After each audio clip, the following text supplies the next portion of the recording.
Welcome to another episode of The Brand Called You, a podcast and podcast show that brings you leadership lessons, knowledge, experience, and wisdom from thousands of successful individuals from around the world. I'm your host, Ashutosh Garg, and today I'm delighted to welcome for a second time a very accomplished professional, a well-known public speaking and storytelling magician from Los Angeles, USA, LaQuita Cleare. LaQuita, welcome to the show. Thank you. I'm excited. Thank you for having me on again. I had a great time last time, so I'm excited to be here again. Thank you.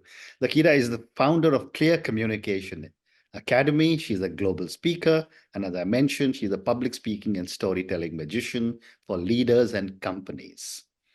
So LaQuita, we're going to talk about two things today. One is storytelling and the other is public speaking. But before I ask you anything about these two topics, what motivated you to become a global speaker and a coach in public speaking? I guess there's two things that motivated me. The first thing is I have always loved communication. I gave my parents so many almost heart attacks because I loved talking to strangers as a child. So that's one. And then the other is I didn't get to be a famous actress like Meryl Streep. Instead, I turned to communication. So I would say those are the two reasons. How wonderful. How wonderful. So let's talk about storytelling. Can you share with us how your experience in the Hollywood entertainment industry has shaped your approach to storytelling in the corporate world? Oh, that's a good one. I think that my experience in Hollywood, every single thing that I know about storytelling came from Hollywood. I feel like storytelling is one of those things that people toss that word around a lot. Most people have heard it. But Hollywood, I feel like, are the ones who really know how to create a story, and partly because they understand the importance of emotion. And I think that has been the number one thing for me is in the corporate world, people put facts together and then they call it a story. And I think my experience in Hollywood really taught me that a story is not a story if there's no emotion or if you don't feel anything from it. Great response. Thank you. And how do you think storytelling influences leadership effectiveness? I don't know that you can be an effective leader without storytelling. I think that naturally the best leaders tend to tell stories because when you tell a story, you're able to connect with someone, you are able to show a little bit of vulnerability. So I think as a leader, it's part of people being able to connect to you, being able to connect through stories. And also I think it's important as a leader to share a little bit about yourself so that we get more of a glimpse into you. That's not just your leadership or your title. Well said. And LaQuita, how can leaders use storytelling as a tool for persuasion, particularly when leading change or driving innovation? Ooh, driving innovation. One of the things that I love, one of my favorite types of stories, what I call a vision story. And I think that instead of just sharing this mission and vision, we're all taught to kind of share this sentence that's a mission or a vision. I think if we have a vision story that's vivid and people get to see in the form of great characters and great emotion and a great story, what's the next step in that vision or what you're trying to innovate or what you're trying to change, I think that's what helps to sway people. So I think if leaders can have a vision story, then they can innovate pretty much anything. Well said. And would you have an anecdote or an example of where you helped a leader to develop a vision story? I've helped a lot of leaders develop vision stories, but one example that I would give you is I had a leader that I was working with that had this big town hall that they were going to do, and they wanted to try to figure out how to do something different instead of just the traditional agenda. So on this particular town hall, we decided that they were going to share not only the vision, but they were going to start from what really led them to creating this company. So they took the opening of this town hall from the origin of the brand into the vision of the future. And the interesting thing after this was people were so drawn to this leader that the new people felt like, wow, I'm excited to actually come work here. And then the old people who we often forget about, who had been working for years, felt like that they had learned something new about the leader. So in this particular case, it was all kinds of employees from both sides of the spectrum. Well said. What a great story. Thank you. And is there a science behind why stories are so powerful in capturing our attention and influencing our decisions? There is a science behind it, but I like to say that storytelling is where science meets art. I think if we just go the science way, then we miss something. So it's where science meets art. But if we just think about how the human brain works and the fact that if I'm telling you a story, you are probably going to start thinking about how that story relates to you. And the interesting part of it, the same part of my brain that lights up when I'm telling you a story, that's the same part of your brain that lights up as you're listening to it. So this is why stories are more memorable as well, because we have that neural coupling that happens when you are listening to a story. So if you think about the science behind stories, you will tell them more because you realize we make decisions also based on emotion, and emotion comes through stories. I'm glad you brought up the science. I think that's one thing that will get even the skeptics of using storytelling to start using stories. Absolutely. I agree with you. Stories are such a powerful way to let people even remember the message. My next question, before I move to public speaking, is LaQuita, from your own story, from your own life, what is one story that has significantly influenced your professional path and philosophy on communication? I think one story that influenced my path is when I first started, was one of my very first times. I was in college. I was a theater major, so I was psychology and theater. And I was in a theater class when we were going to have this life-changing experience. And we thought we were going to be famous as theater students, but instead we had a law firm come, because many law firms, many people may not know this, but they were actually taking theater students to help train their trial attorneys, because you could role play with them and everything like that. And I realized at that young age, I was probably 19 or 20, but I thought, if a law firm, these guys are a lot smarter than we are, would come to work with college theater students, then there's probably something there. And that communication is not just what people think about being information, that they were coming to talk to theater students because we were very aware of our emotions. We were able to role play. We were able to have dynamic delivery. And I realized even at that age, it was really imprinting for me to think about what are the important things behind communication. And it's not the content, as I and most people think as well. Great story. Thank you. So let's now talk about public speaking. And, I've known hundreds of leaders, corporate leaders who are great people in boardrooms, but when it comes to public speaking, they are very different human beings. So my first question to you, and you're a global public speaker and you are a public speaking coach as well, what in your view are some of the common pitfalls you see even seasoned speakers fall into when they go onto a stage, and how can they avoid them?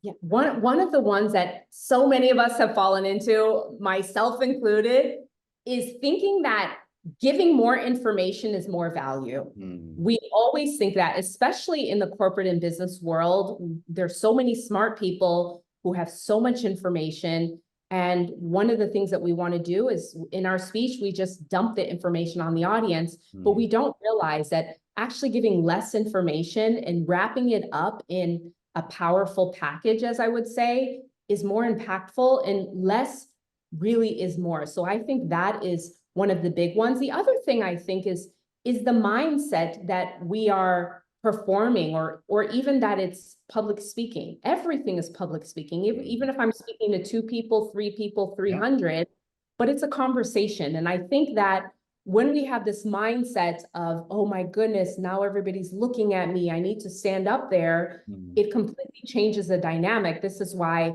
we're more nervous in that scenario versus if I'm just sitting with you over dinner, having drinks and speaking to you. So if we can change that mindset and start having a conversation, I think it's important. And thinking about the importance of our message. I told a client of mine this, a YPOer that I've been working with for many years, sent me a message about a speech. And I remember telling her, it's not about it being perfect.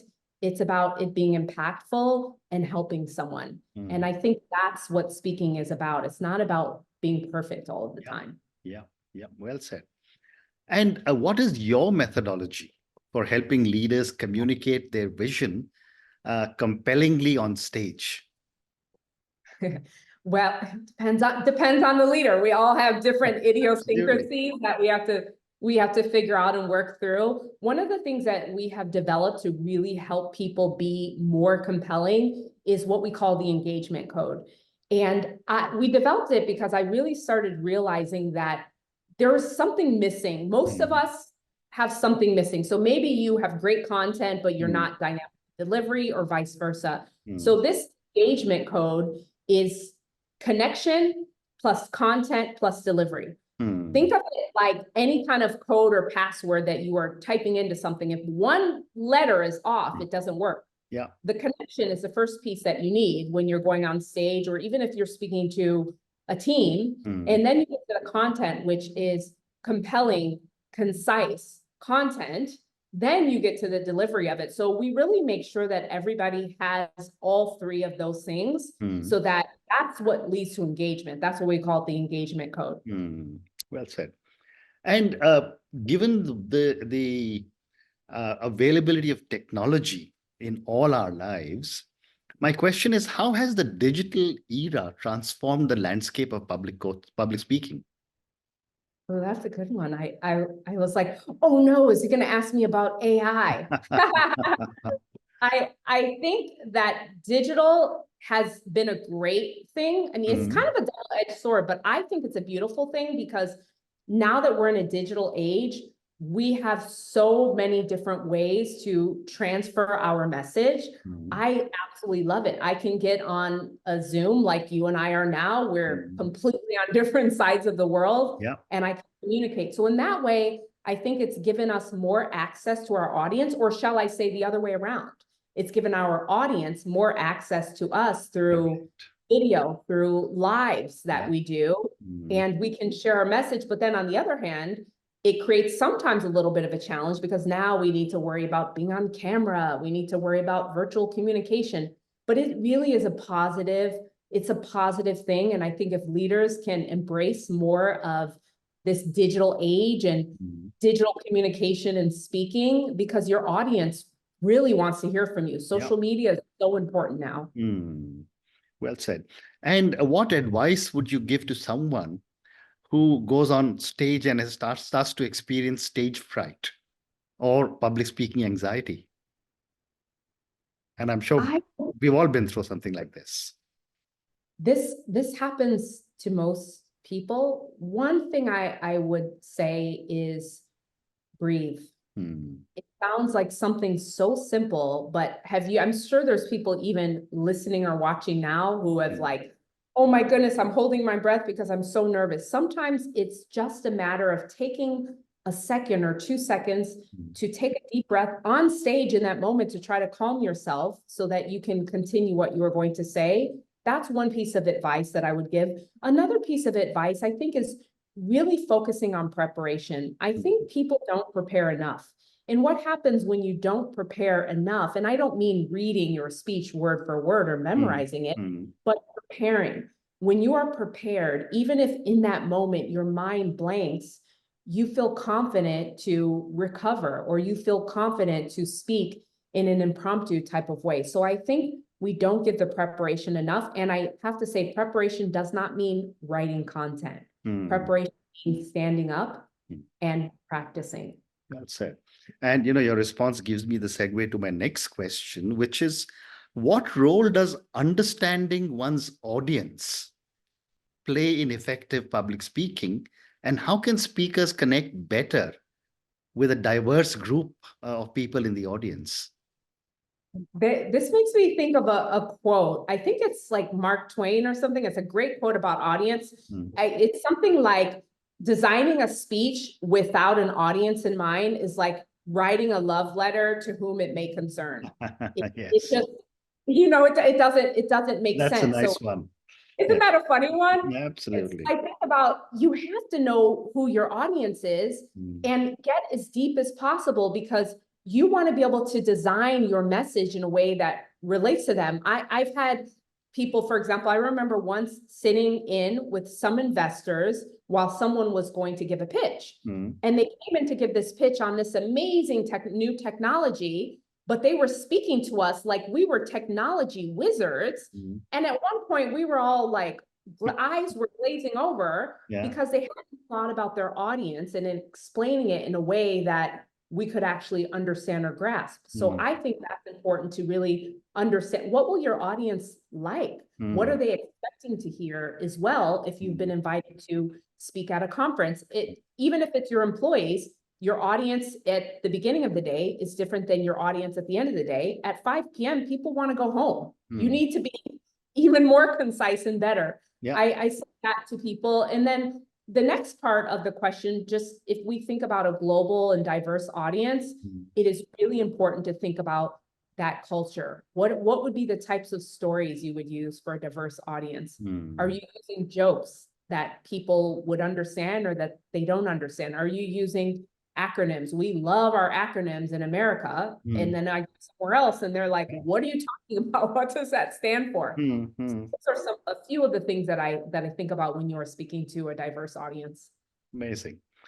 Time for 3 more questions for you. My next question is, what techniques would you recommend for maintaining audience engagement throughout a speech? Because I've often seen this when I'm listening to somebody, the first part is very, very powerful, and then my attention tends to drift.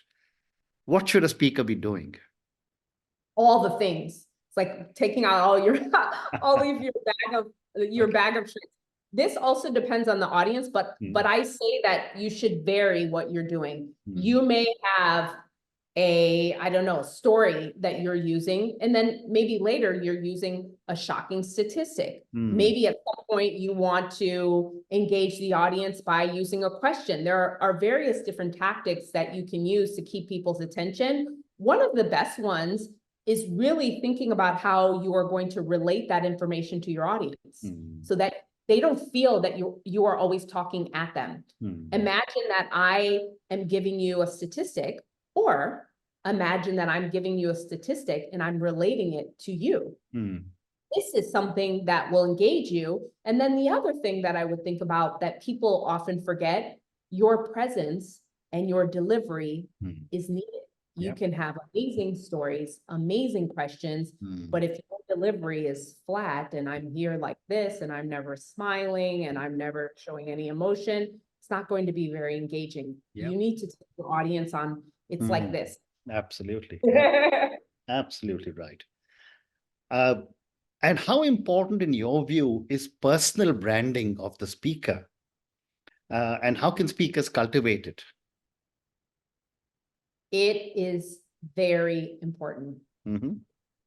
We all have a brand.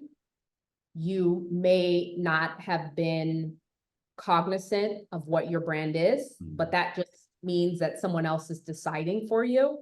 I think that your brand lets your audience know how they want to see you, what your values are. It also helps you determine what kind of speech you want to give.